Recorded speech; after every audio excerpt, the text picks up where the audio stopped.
Such a cool song. It's unbelievable.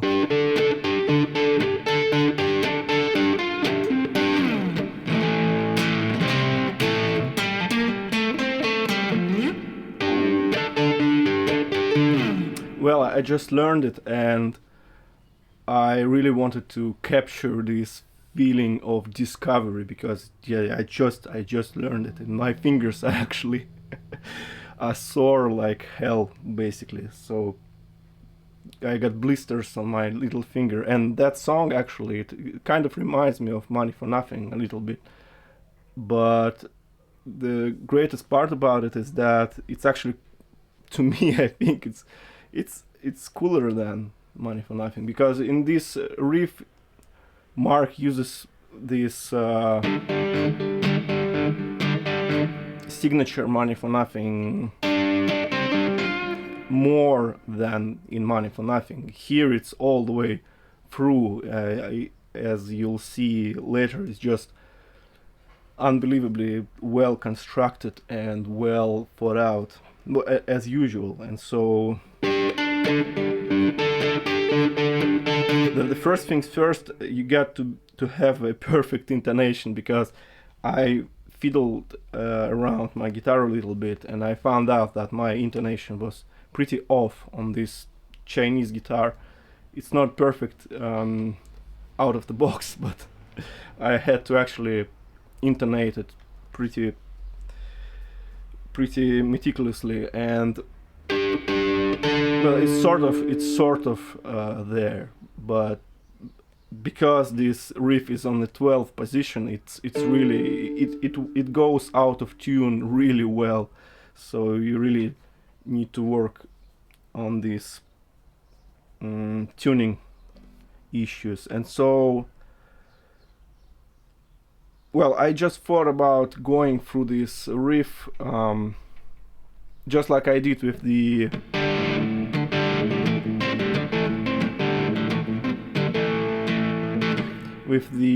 Don't You Get It riff, and go through this riff, this the same idea as in trying to break it down in simpler parts, because if you take a look at this riff as it is right now,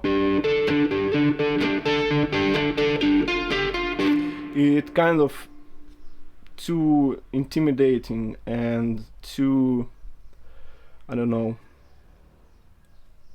seems too hard to play. But the greatest thing about this particular riff is that since it's in 12th position, you can actually play it one octave down, and it would sound like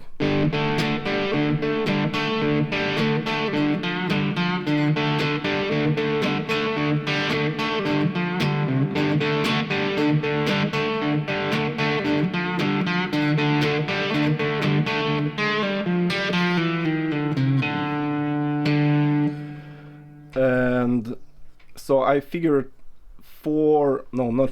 seven levels of difficulty for this riff, and the things you really need to learn before tackling this riff. So the first level would be just outlining the rhythm with one finger, and it's in 4/4, so it's 1, 2, 3, 4, and eight notes to the bar, which makes it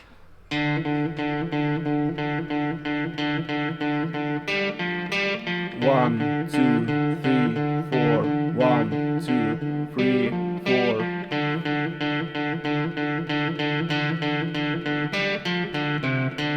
And also it's a two-part riff. So the first time it gets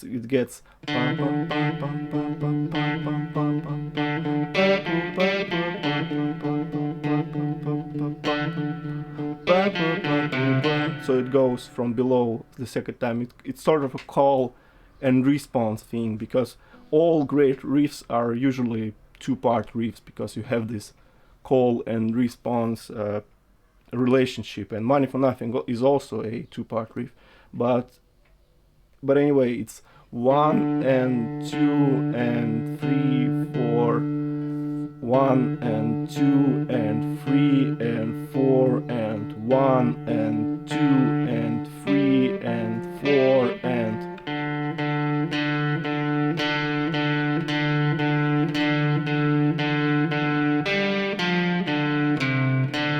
and that's the foundation of the riff, and that's everything else is built basically around this rhythm. And my second level of Imelda riff would be something like that. So play beats 1 and 3 with the thumb. So I just discussed 1 and 2 and 3 and 4, and so it has beats 1 and 3 and 3.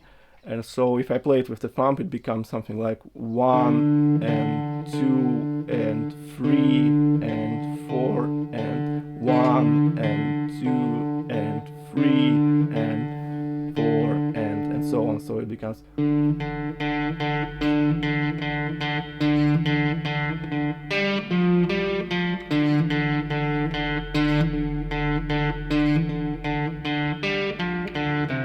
And you may notice that how this thumb actually, it's sort of an accent. So it would be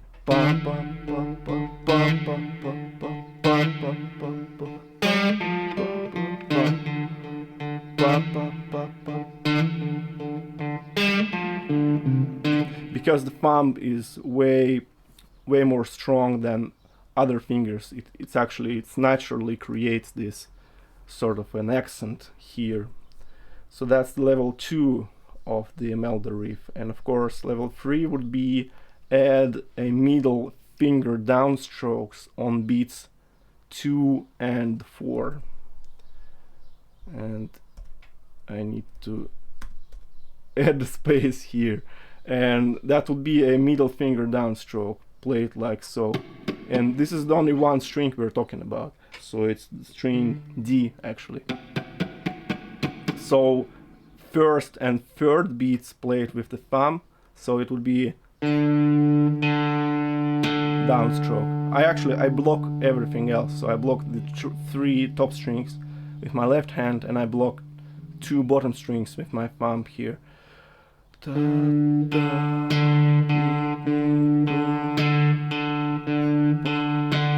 And at this point it almost sort of automatically goes into this mode where it's thumb, index, downstroke, index, and so on. So that's the pattern: thumb, index, downstroke, index, thumb, index, downstroke, index. And this is a pretty strong downstroke, so I'm actually holding my 2 fingers like that and anchoring it, and it allows me to actually hit it hard like that with only my middle finger.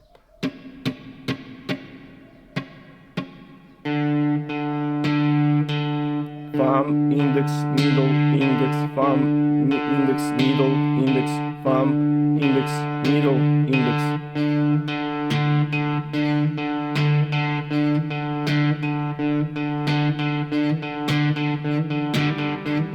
And that's the foundation of the riff, and basically the foundation of Money for Nothing and many other Mark Knopfler's riff actually. It's his signature move, in fact. And so the level 4 would be, I think that's actually the melody on the 3rd string, and on the 4th string it's a straight rhythm, so it's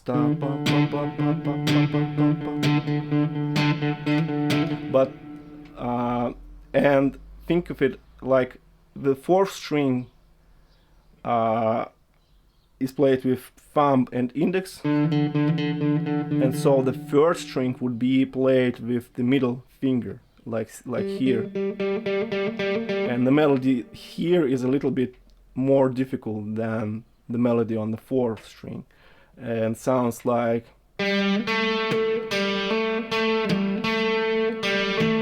bum, bum, bum, bum.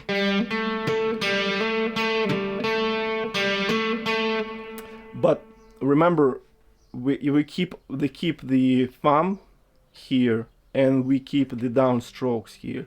So the beat number 1 would be played with the thumb, and would be played as an upstroke, so it would be thumb, upstroke, downstroke,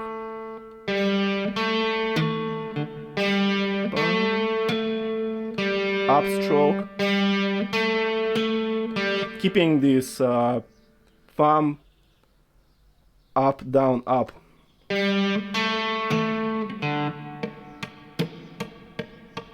Pattern as well.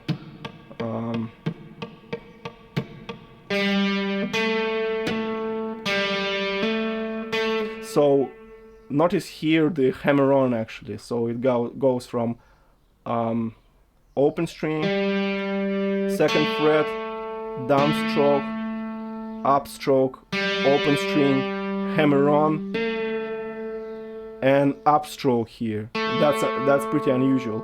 So again, thumb, upstroke, downstroke, upstroke, hammer-on, upstroke, downstroke, upstroke. And that's the first bar of the 3rd string melody. So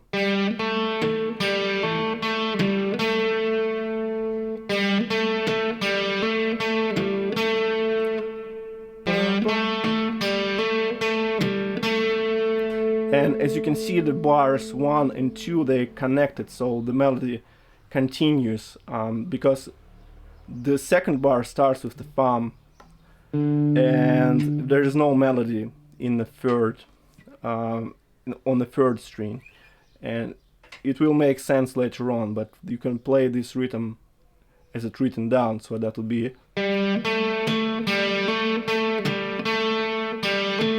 bum bum bum bum.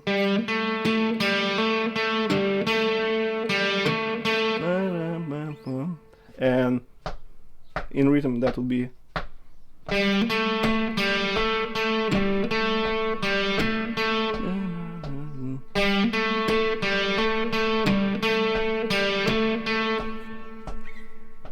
and that's the melody on the 3rd string, and that's where the actually counting down by 1 and 2 and would really help. And you can break down this rhythm, so it will be 1 and 1 and 2 and 3 and 4 and so that's level 4. That's the melody on the 3rd string. Next level would be just combine these two things. So combine this 4th string melody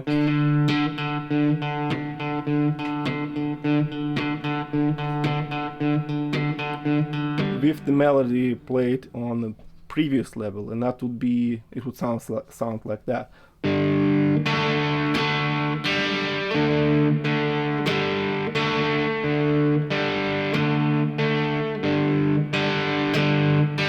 So as you can see, the whole time this pattern never changes. Thumb, and thumb actually plays 2 strings at once, so it's more like a thumb downstroke, like I call it usually. So it's thumb, upstroke, downstroke, upstroke, upstroke, thumb. And here, at the same time, while I'm playing this hammer-on, it's here. At the same time I'm playing this hammer-on, I'm plucking with my thumb at the same time, so that would be the same thing happens in Money for Nothing, I think, right at the beginning here.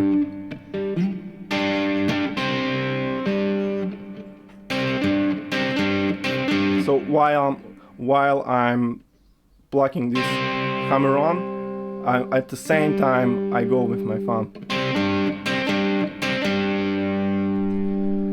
And again, that would be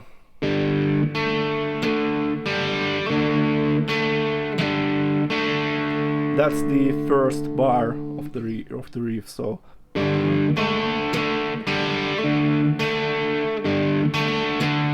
I can loop it actually.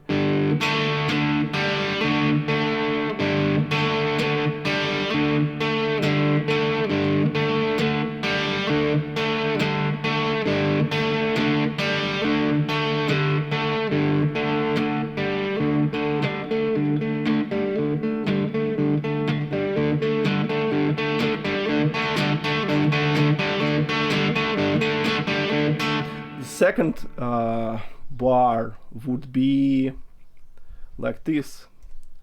So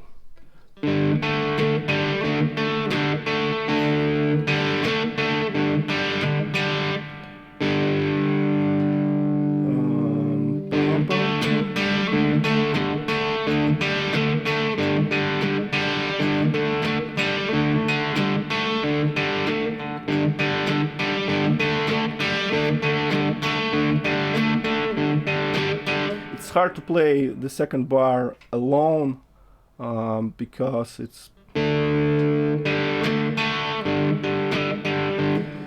because of this third note melody, third string melody I was talking about, this transition here between two bars. It's a little melody note that gets through two bars. So that's what makes it especially hard to wrap your hand around. But slowly but surely I think everybody can get there.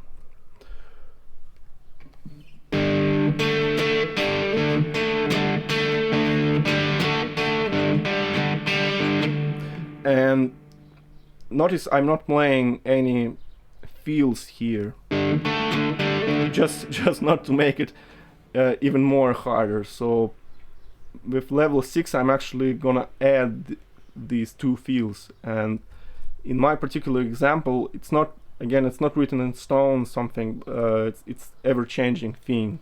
Mark always plays this thing differently. It's just the, I don't know, the average way, I would say. So that would be a call, and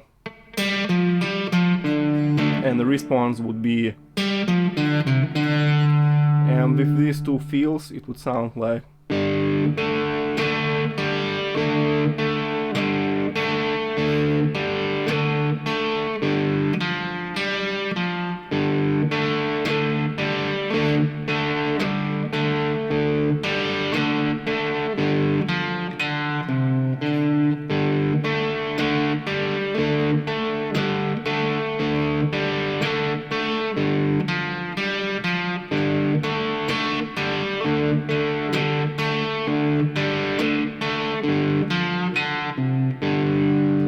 And good thing about this riff is that it starts on open strings, just like Don't You Get It, which started like.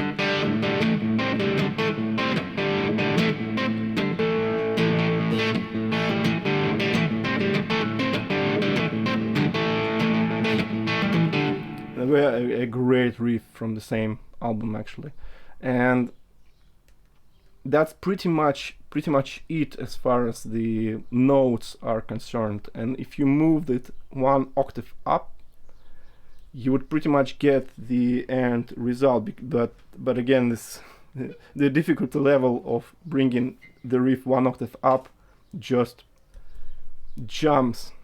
So it would be.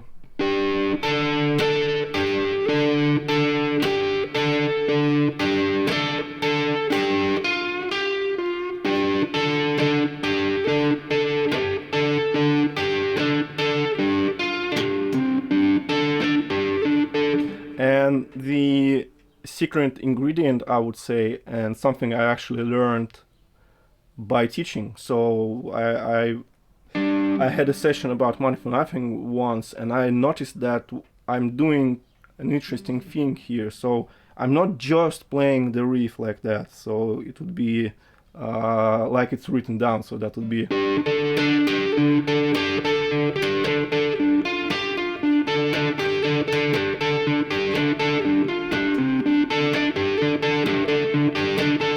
It misses something, and to my ears for sure it misses something, but it misses the bounciness of that. And Mark is famous I guess, for this, and everybody loves this bouncy feel I was talking about all the time in Walk of Life videos, in Two Young Lovers videos, and in all the videos where this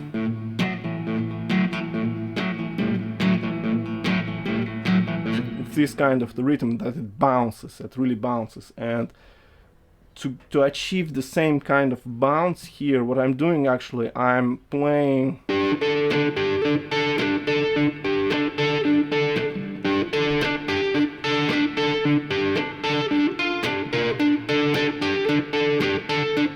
so what I'm doing here is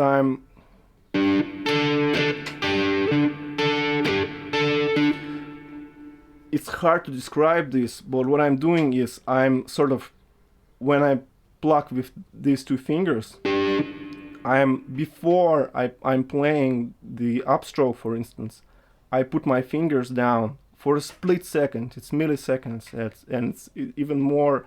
So I'm not coming from above like that and hitting the strings, but I'm sort of putting my fingers on the strings and then plucking them. And what it does is that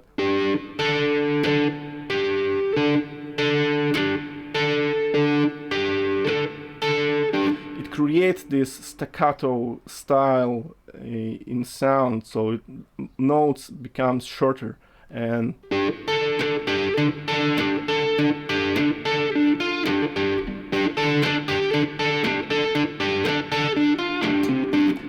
the riff suddenly starts to bounce like crazy, and that's probably the hardest part about it. Not playing the notes necessarily, so it would be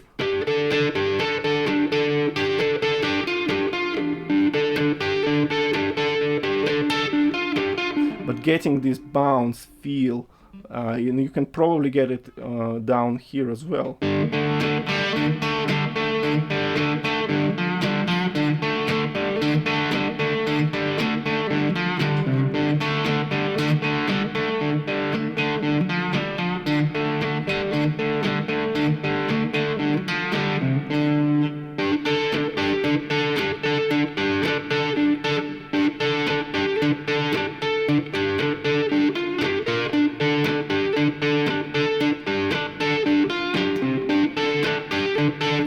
And I'm doing it again by muting the strings, and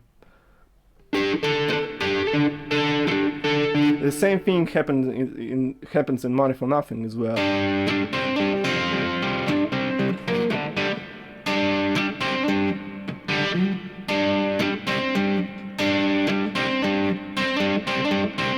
And it bounces like that, and because I'm also hitting here this hammer-on,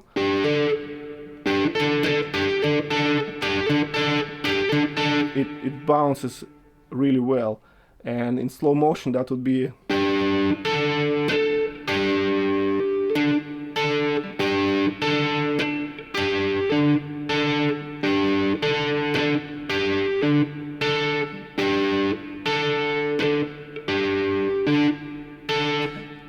it's something, as I already said, that's something that's really hard to describe, but it's pretty much what's happening. This subtle muting of the strings that creates this amazing bouncy effect.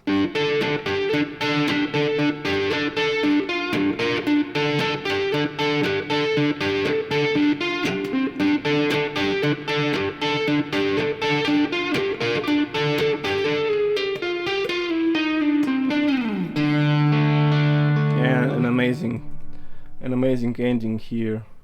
I think I took it from a live in London, and it's actually not showing, but it's probably here as well. Yeah, that's the ending.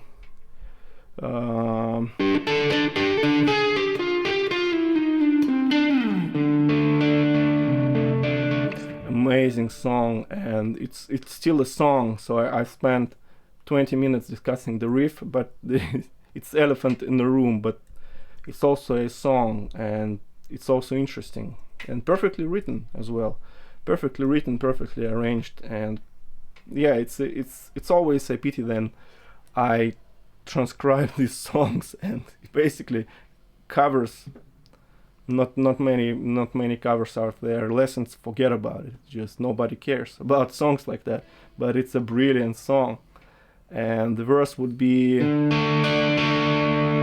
D5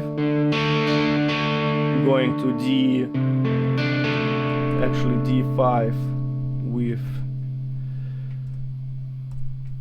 D5 with C in a bass.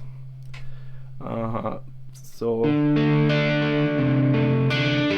then interestingly it switches to the next chord through the open G, so that would be, and the next chord happens to be this G5 over F, and basically it's like G5, so 3 mute open 3 with different bass, and the pattern here is bass and 2 fingers again, like just like the riff, so up down up.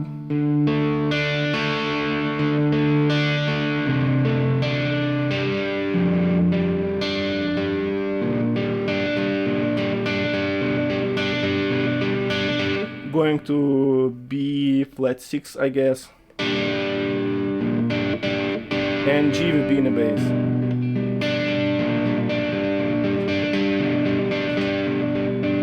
And you can notice here the second bar is actually in 2/4, so I think of that like that. So it's an additional bar, so that would be 1, 1, 2, 3, 4, 1, 2, 1, 2, 3, 4, 1, 2, 3, 4. If you play this chord here in 4/4, that would sound awful. It would sound like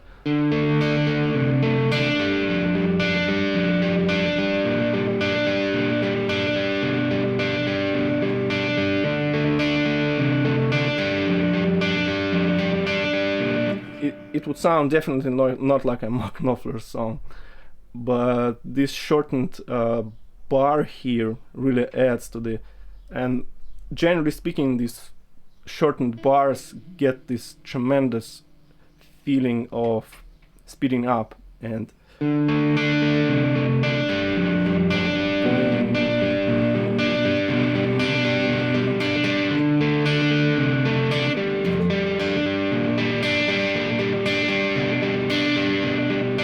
that's the whole verse actually. Just these changes basically. D5, G5,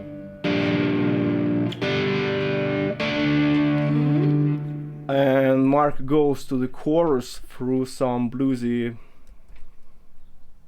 through some bluesy licks, something like bum, ba-da-da, bum. So that would be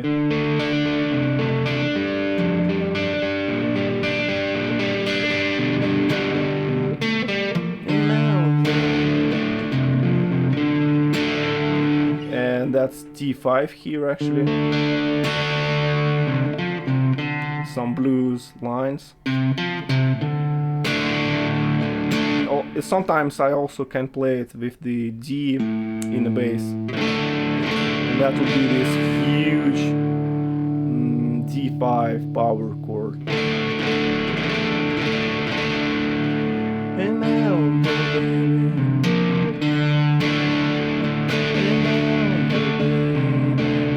The familiar D5 with C in a bass. Now it's the G5 I was talking about earlier.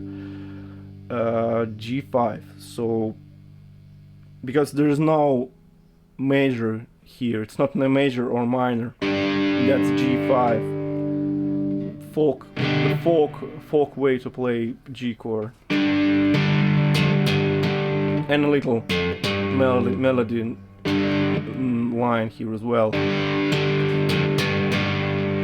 Going to C C with added ninth here, so the C major with added ninth on top, and going to G with B in the bass again. So all the whole chorus actually has this common note on top, so that would be this D, and that would be D5, D5 with C in the bass, G5, C added 9, G with B in the bass, and D5 again.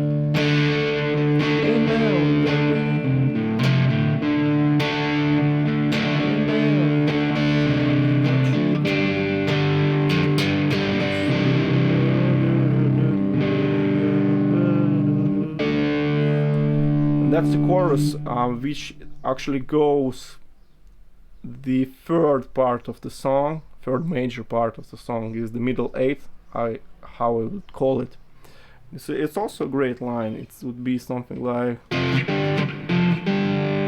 so F power chord going to G power chord, and again a little call and response thing. It's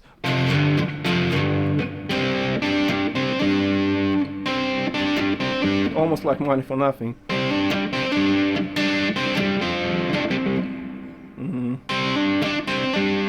And another call and response. That's the call.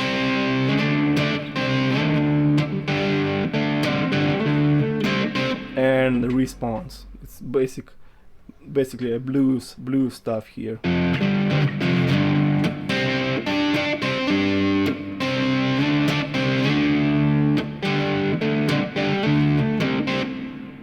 And it ends actually pretty cool here.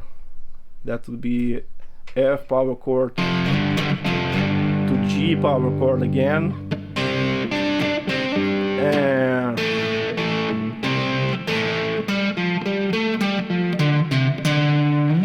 just simply amazing. And all it is A power chord, C power chord, A power chord, and a little pentatonic line, getting back to the riff. And it's quite astonishingly well written song. And so the whole structure would be intro, verse, which repeats for 4 times, then the chorus, then the riff again, 4 verses, the G minor part, riff again, the verse, chorus, and the solo. And that's the whole part of it, and brilliantly played, perfectly recorded. Everything is perfect about this song. The vocals, the riff, the structure of the song, how it's arranged, how it's recorded. I mean, I just don't understand why nobody discusses things like that, because it's just simply astonishingly well written song. Especially this riff, it's just so enjoyable to play and to learn and to everything in between. So I hope you enjoyed it, and I'll put a link to the establisher down in the description. I really don't know what else I can talk about here. The solo, I probably will, if it will make sense, I will record it separately, but I'm not quite sure about recording the solo, because it's so intense and it's so kind of band. You kind of need a band to play it properly, but I'll just play the riff again.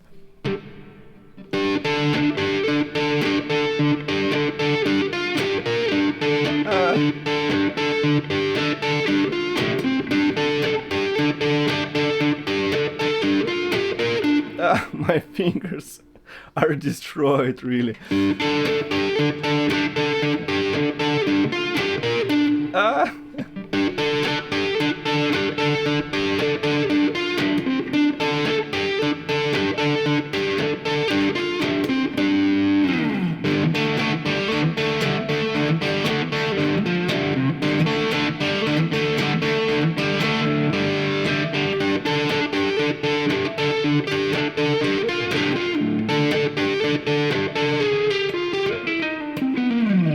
you get the idea.